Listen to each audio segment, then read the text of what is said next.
UP की जिन अहम सीटों पर बीजेपी की हार हुई उनमें से एक सीट है फैजाबाद की। राम मंदिर का वादा पूरा करने के बाद से बीजेपी आश्वस्त थी कि फैजाबाद सीट पर उसे कोई हरा ही नहीं सकता, लेकिन 4 जून को रिजल्ट आया, तस्वीर बदल गई। बीजेपी का भरोसा टूट गया। पार्टी उम्मीदवार लल्लू सिंह हार गए। समाजवादी पार्टी के अवधेश प्रसाद 54,000 वोटों से जीत गए।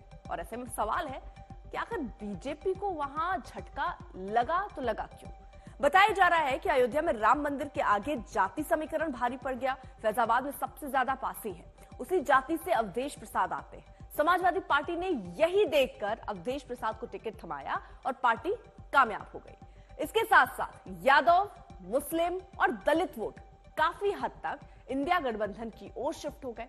अयोध्या में राम मंदिर बनने के बाद वहां चल रहे पुनर्निर्माण कार्य के लिए जो जमीन अधिग्रहण हुआ उसका मुआवजा नहीं मिलने से भी कुछ वोटरों में नाराजगी बताई जा रही है और ये नाराजगी दिखी।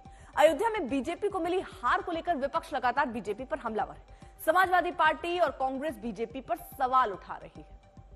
संविधान बदलने का, देश को संकट से उबारने का, ये बड़े मुद्दे थे। लोकतंत्र को बचाने का बाबा साहब B.R. अम्बेडकर ने जो संविधान बनाया था, उस संविधान पर हमला था और संविधान पर खतरा था, तो उसको जनता ने समझ लिया कि ये तो हमारा संविधान बदल देंगे, हमारा आरक्षण बदल देंगे।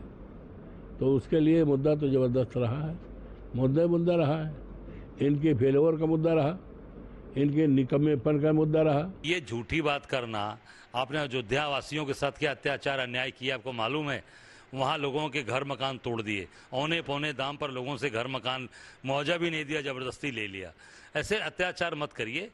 तो मैं समझता हूँ कि उसका खामियाजा इनको भुगतना पड़ा है। और जो बड़ी बड़ी बात इन्होंने कहा था कि भगवान राम को लेकर ये गए हैं, भगवान राम ने दिखा दिया कि आप लेकर नहीं, भगवान राम सदैव सबके दिल में हैं, सबके अंदर विराजमान हैं, उनका आशीर्वाद सबके ऊपर है। और जो बड़ी आप उस धार्मिक जो चीज़ों को आप राजनीतिक करना चाहते थे, जो अयोध्या से राजनीतिकरण करना चाहते थे, वो आपका राजनीतिकरण अयोध्या से वो नहीं चला। भगवान ने वो आपका वो राजनीतिकरण नहीं होने दिया।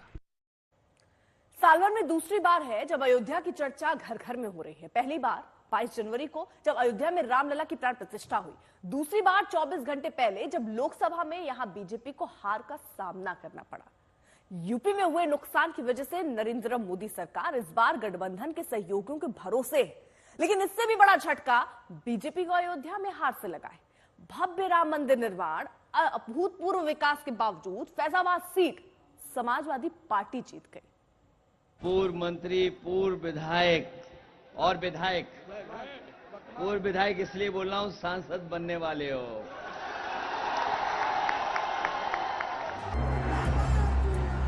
अखिलेश यादव ने जो चुनाव से पहले अयोध्या के बारे में कहा, वो 4 जून को सही साबित हो गया।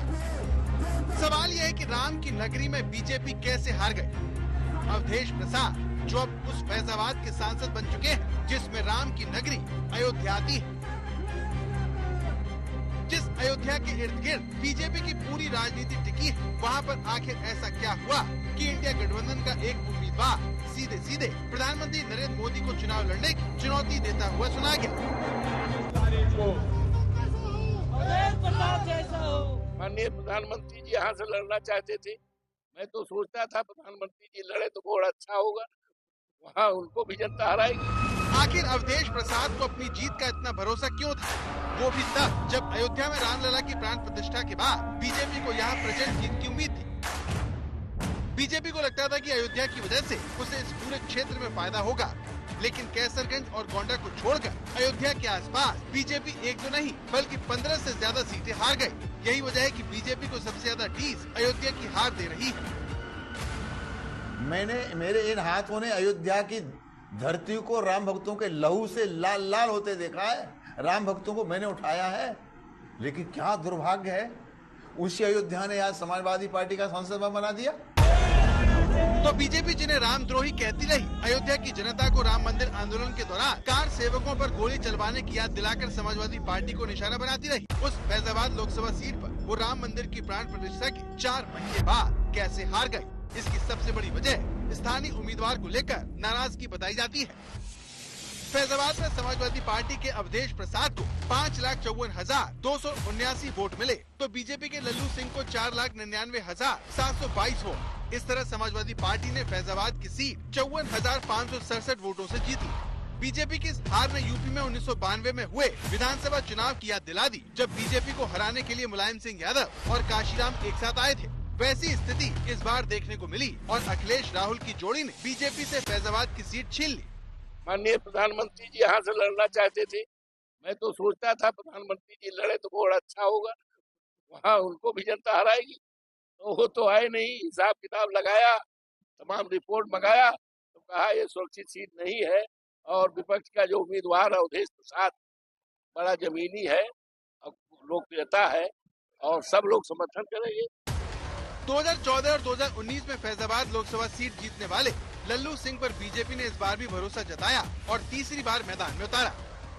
दावा यह है कि नया चेहरा न उतारना ही बीजेपी को यहाँ भारी पड़ गया। लल्लू सिंह के खिलाफ स्थानीय लोगों की नाराजगी का अंदाजा पार्टी नहीं लगा पाई। इसका नतीजा ये हुआ कि बीजेपी को अपनी प्रतिष्ठित सीट गंवानी पड़ी। भारतीय जनता पार्टी और दिनेश सिंह जैसे कार्यकर्ता के लिए गंभीर चिंतन का विषय है, इसमें कोई दो राय नहीं है। अगर जहां हम भगवान श्री राम का मंदिर भव्य मंदिर 500 वर्षों के बाद निर्माण कराते हैं और बड़े बड़े एयरपोर्ट और रेलवे स्टेशन बड़े विकास का निर्माण कराते हैं, तो कहीं न कहीं जो जनता के बीच में मैं पहली बार कह चुका हूं, भ्रम पैदा किया है। लल्लू सिंह ने चुनाव प्रचार के दौरान संविधान बदलने का बयान भी दिया था, जिस पर काफी बवाल हुआ। लल्लू सिंह ने बयान दिया था कि बीजेपी को संविधान बदलने के लिए 400 सीट चाहिए। फैजाबाद में 26% दलितों को शायद निराश नहीं आया और बीजेपी को इसका खामियाजा भुगतना पड़ा। सरकार तो 272 तो भी बन जाती है, लेकिन 272 की सरकार संविधान में संशोधन नहीं कर सकती। उसके लिए 2/3 बहुमत से अधिक सीट। बीजेपी ने लल्लू सिंह के बयान से हुए नुकसान को रोकने के लिए भरकस कोशिश की, लेकिन नतीजे बताते हैं कि वो नाकाम रही। अयोध्या में बीजेपी की हार का दूसरा बड़ा कारण वहां जमीन अधिग्रहण को बताया जा रहा है। कई लोगों के घर दुकान तोड़े गए। दावा है कि कई लोगों को मुआवजा नहीं मिला। इसकी नाराजगी चुनाव परिणाम में साफ नजर आ रही है, जिसने विपक्ष को बीजेपी पर हमला करने का मौका दे दिया। जहाँ पे उन्होंने राम मंदिर प्रतिष्ठा किया, उसी लोकसभा क्षेत्र से बीजेपी की हार हुई। मैं तो इतना ही कहूंगा, प्रभु राम आया तो इंसाफ आया। तो अयोध्या में स्थानीय मुद्दे हावी रहे। जमीन अधिग्रहण को लेकर लोगों में नाराजगी रही। इस तरह राम राजनीति की राजधानी कहे जाने वाली अयोध्या में बीजेपी की तरफ से कई गलतियां की गई, जिसे भुनाने के लिए अखिलेश ने ऐसी रणनीति बनाई कि बीजेपी अयोध्या में हार गई। आज तक ब्यूरो।